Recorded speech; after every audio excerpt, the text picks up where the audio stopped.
हे strugglers, सो कैसे आप सब लोग? तो क्या आप भी अपने लाइफ में सक्सेसफुल होने का सोच रहे हो? अपने गोल्स को अचीव करने का सोच रहे हो? तो ये कुछ प्राइज़ेज़ हैं जो आपको पे करने ही होंगे। ये कुछ चीज़ें हैं जिनको आपको सैक्रिफ़ाइस करना ही होगा। आज मैं आपको उन्हीं चीज़ों के बारे में बताने वाला हूँ कि अगर आप भी सक्सेसफुल होने का सोच रहे हो, तो इन चीज़ों को तो सैक्रिफ़ाइस करना ही है आपको। तो तैयार हो जाओ। So now let's move to first point जो कि है बीइंग लोनली। जब आप सक्सेसफुल होने का सोचते हो, तो ये एक चीज़ तो अपने दिमाग में बैठा लो कि भाई आपके साथ कोई आने नहीं वाला है। कुछ लोग हो सकता है 1 महीने या 2 महीने के लिए आपके साथ रहें भी, 1 साल के लिए भी रहें। लेकिन अगर ये जर्नी को आपको कंप्लीट करना है तो 99.99% चांस है कि आधे से ज़्यादा लोग आपको छोड़ के चले जाएँगे। आपको अकेले ही रहना पड़ेगा, अकेले ही सक्सेसफुल होना पड़ेगा क्योंकि आप खुद के लिए सक्सेसफुल हो रहे हो ना कि दूसरे लोगों के लिए। तो बीइंग अलोन ये तो पहली चीज़ है, इसके लिए तो तैयार ही रहना क्योंकि आपको अलोन रहना ही पड़ेगा। Now let's move to a second point जो कि है बीइंग मिसअंडरस्टूड। अगर आप सक्सेसफुल होने का सोच रहे हो, तो सबसे पहली चीज़ ये है कि आपके खुद के फैमिली, फ्रेंड्स और आपके दोस्त या फिर कोई भी आपको नहीं समझ पाएगा क्योंकि वो सपना आपने देखा है, उन लोगों ने नहीं। वो लोग इस चीज़ के लिए नहीं बने। अगर आप किसी को भी जाके बोलोगे कि यार मैं ये चीज़ करूँगा, मैं वो चीज़ करूँगा, तो हो सकता है 90% चांस है वो बंदा आपको ऐसा बोल दे कि आप कर ही नहीं सकते। इसलिए आप बहुत ज़्यादा मिसअंडरस्टूड होगे।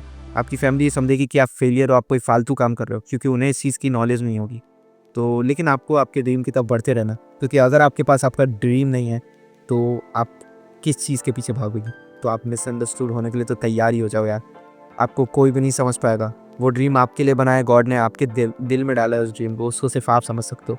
सो यही था। Now let's move to a third point जो कि है बीइंग लेफ्ट बिहाइंड। आप हर चीज़ में पीछे रहोगे, आपको ऐसा लगेगा। हर कोई ज़िंदगी में पैसे कमा रहा है, मज़े कर रहा है और इधर-उधर घूमने जा रहा है, लोग नई-नई गाड़ियाँ खरीद रहे हैं और मैं अभी भी मेहनत करे जा रहा हूँ, करे जा रहा हूँ। तो मैं आपको इसके लिए एक स्टोरी सुनाना चाहता हूँ। एक बार एक किसान था, उसने एक बीज बोया और उसके दोस्तों ने भी बीज बोए, वो भी उसके दोस्त भी किसान थे। तो उनके दोस्तों के जो बीज थे उनमें से पेड़ निकले, पेड़ बड़े हो गए, काफ़ी ज़्यादा 10-15 फीट के हो गए और ये जो किसान था उसका पेड़ निकल ही नहीं रहा था। लेकिन वो रोज़ पानी डाल रहा था उसको, लेकिन उसका पेड़ निकल ही नहीं रहा था। फिर एक दिन अचानक से उसका पेड़ बाहर आया और 80 फीट तक ग्रो कर गया, जो कि था एक बैम्बू ट्री। तो यही मैं आपको बताना चाहता हूँ कि जब आप किसी बड़ी चीज़ की तरफ एम करते हो तो उसको अचीव करने के लिए भी आपको ज़्यादा टाइम लगता है। तो दूसरों को देख के जेलस होना या फिर एनवी फील करना गलत है क्योंकि वो उतनी बड़ी चीज़ के लिए एम नहीं कर रहे जितनी बड़ी चीज़ के लिए आप कर रहे हो। आपका गोल बहुत बड़ा है तो आपको टाइम भी ज़्यादा ही लगने वाला है उसे अचीव करने के लिए। Now let's move to a fourth point जो कि है हैविंग नो टाइम। अगर आपको सक्सेसफुल होना है तो आपके पास ज़रा भी टाइम नहीं बचेगा मज़े करने के लिए, घूमने के लिए, दोस्तों के साथ रहने के लिए, फैमिली के पास स्पेंड करने के लिए। आपके पास मैं बोलूँगा पहले कुछ सालों में तो बिल्कुल ही टाइम नहीं बचेगा। यहाँ तक कि लोग आपको रूड समझना चालू कर देंगे, समझना चालू कर देंगे कि आप बहुत ही ज़्यादा गुस्से वाले हो या फिर ग्रजेस है आपके अंदर बहुत ज़्यादा।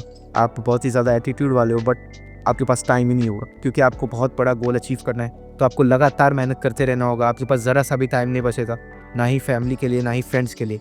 तो ये इसके लिए भी रेडी हो जाओ, आपके पास ज़रा भी टाइम नहीं बचेगा। और इसीलिए 90% लोग सक्सेसफुल हो ही नहीं पाते क्योंकि वो इतना सारा सैक्रिफाइस कर ही नहीं पाते। उनके लिए सैक्रिफाइस करना बहुत बड़ी बात होती है, लेकिन अगर आपको वहाँ तक का पहुँचना है तो आपको सैक्रिफाइस करना ज़रूरी है। सैक्रिफाइस आपको करना ही पड़ेगा। Now let's move to a fifth and final point जो कि है having no time for fun and emotions. आपके पास इमोशंस बचेंगे ही नहीं, ना ही मज़े करने का टाइम होगा और इमोशंस तो मैं कहूँगा ज़रा भी आपको ख़त्म ही करने होंगे इमोशंस। आपको दुःख है, आपको खुशी है, आपका गुस्सा, आपकी हँसी, आपको सब कुछ ख़त्म करना होगा।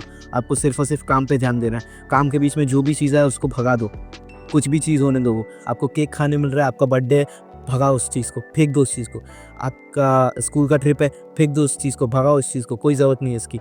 आपके स्कूल में एनुअल फंक्शन है, डांस है, भगाओ उस चीज़ को, कोई फ़ायदा नहीं है वो सब चीज़ों का, फालतू चीज़ है वो। अपने गोल्स की तरफ ध्यान दो बस। आपको सिर्फ़ अपने गोल की तरफ ध्यान रखना होगा। आपके इमोशंस को आपको निकाल के फेंकना होगा आपके दिमाग से बाहर क्योंकि इमोशंस ही वो चीज़ है जो इंसान को आगे नहीं बढ़ने देती।